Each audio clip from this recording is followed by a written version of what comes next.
మీ ఇంటిల్లిపాది ఆనందం, ఆరోగ్యానికి మూలమైన వంటిగది కోసం వాస్తు చిట్కాలు.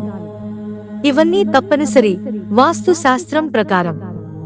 ప్రతి ఇంటికి వంటగది అతి ముఖ్యమైన ప్రదేశం. మత విశ్వాసాల ప్రకారం వంటగది అన్నపూర్ణ దేవి నివాసంగా భావిస్తారు. ఆమె ప్రధానంగా ఆహార దేవత. తల్లి అన్నపూర్ణ దేవి మీ ఇంట్లో సంతోషంగా ఉంటే మీరు ఆహార కొరత లేకుండా ఉంటారని నమ్ముతారు. వంటగదికి సంబంధించిన అనేక నియమాలు వాస్తు శాస్త్రంలో పేర్కొనబడ్డాయి.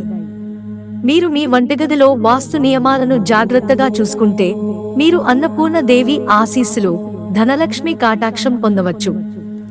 దీనివల్ల మీకు ఆహారం, డబ్బు కొరత ఎప్పుడూ ఉండదు. అటువంటి పరిస్థితిలో అన్నపూర్ణ దేవిని ప్రసన్నం చేసుకునేందుకు పాటించాల్సిన వాస్తు టిప్స్ ఉన్నాయి.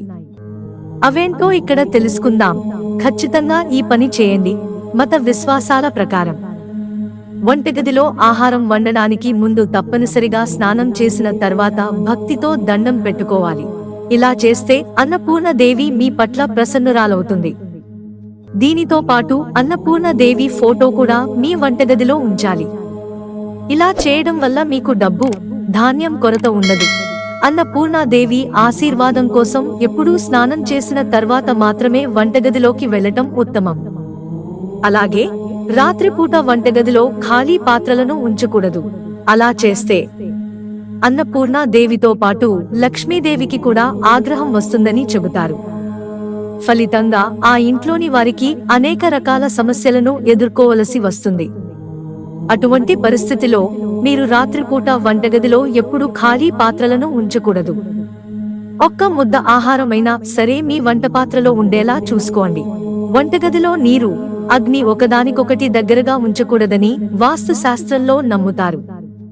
దీనితో పాటు వంటగదిలో గ్యాస్ను తప్పనిసరిగా ఆగ్నేయ దిశలో ఉంచడం మంచిది. ఆహారం తీసుకునేటప్పుడు మీ ముఖం ఈశాన్య దిశలో ఉండాలని గుర్తుంచుకోండి. మిత్రులారా, ఛానల్ సబ్స్క్రైబ్ చేసుకోవడం మర్చిపోకండి. ధన్యవాదాలు.